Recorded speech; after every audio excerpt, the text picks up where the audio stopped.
بسم الله الرحمن الرحيم، والصلاة والسلام على سيدنا محمد وعلى آله وصحبه وسلم. من أعان ظالما ذل على يديه. طبعا حضراتكم تابعتوا الهجوم الإسرائيلي على العاصمة القطرية الدوحة لاستهداف قادة حماس، وهنا عندنا تساؤلات عن كواليس ما حدث. ردود أفعال متناقضة وغريبة، وكأن تصريحات البيت الأبيض وقطر بيحاولوا يداروا على عملية متفق عليها ومش عارفين يداروا ازاي. يعني ايه يطلع نتنياهو يقول انا قمت بالتشاور والتنسيق مع ترامب للتخلص من قادة حماس في الدوحة، وبعدين تطلع المتحدثة باسم البيت الأبيض تقول ترامب مش موافق على اللي حصل، وتقول كمان إن قطر دولة شقيقة، وإن ترامب كلف ستيف ويتكوف المبعوث الرسمي للشرق الأوسط إنه يبلغ قطر على العملية العسكرية الوشيكة. يعني قبل الضربة بشوية قال له عرف رئيس الوزراء القطري. طلعت هنا قطر قالت لا، ده أصل احنا جالنا المعلومة وقت الضربة الجوية الإسرائيلية، وفي رواية تانية قال أصل احنا جالنا المعلومة بعد الضربة ب10 دقايق. بمعنى أنا مش عارف ازاي، يعني ايه دولة تضرب دولة فتعرفها قبليها أو تعرفها بعديها أو تعرفها أصلا. وده بياخدنا لتساؤل تاني. القوات الجوية القطرية كانت بتعمل دوريات وبتتجول في سماء الدوحة بمقاتلات F-15، ومعها مقاتلات أمريكية، ومعها طائرتين تزود بالوقود، واحدة أمريكية وواحدة بريطانية. الكلام ده قبل الضربة ب20 دقيقة، ويتضح بعد كده إن طائرة من الطائرتين اللي هي الأمريكية بتاعة التزود بالوقود هي من قامت بتزويد المقاتلات الإسرائيلية المشاركة في الهجوم على الدوحة. مش بس كده، وكمان الطائرات دي أقلعت من قاعدة العديد الأمريكية في قطر. وبعد الضربة ما خلصت طلع رئيس الوزراء القطري يقول كلام عجيب جدا.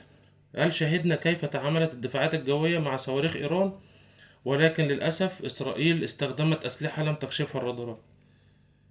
يعني حضرتك عندك قاعدة العديد الأمريكية أكبر قاعدة في الشرق الأوسط، وعندك رادارات وعندك أسلحة حديثة جدا، بس طبعا مبتعرفش تستخدمها، وما كشفتش المقاتلات الإسرائيلية اللي حضرتك كنت موجود قبلها ب20 دقيقة في الجو مع الطائرات اللي زودت الطائرات الإسرائيلية بالوقود.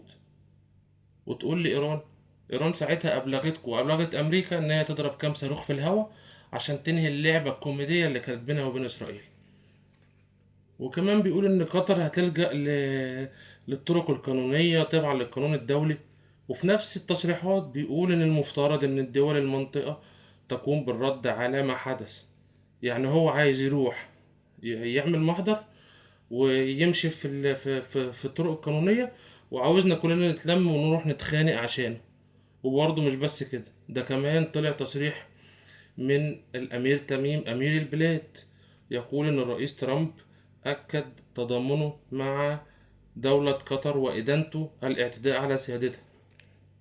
وكمان ترامب قال له والله نتنياهو هو اللي خد القرار لوحده مش أنا، بس أنا خليت المبعوث ستيف ويتكوف يبلغ رئيس الوزراء عندكم، وقال للرئيس الوزراء القطري إن الضربة دي مش هتتكرر تاني، ما تخافش.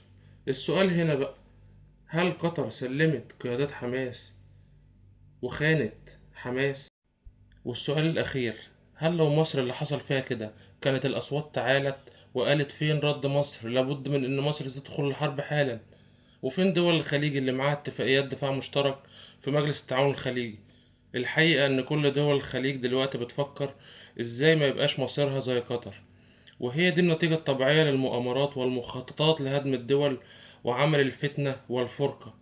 وفي الآخر مش هيحميك غير دراعك أو أخوك، مش تحط إيدك في إيد وتقول عضني.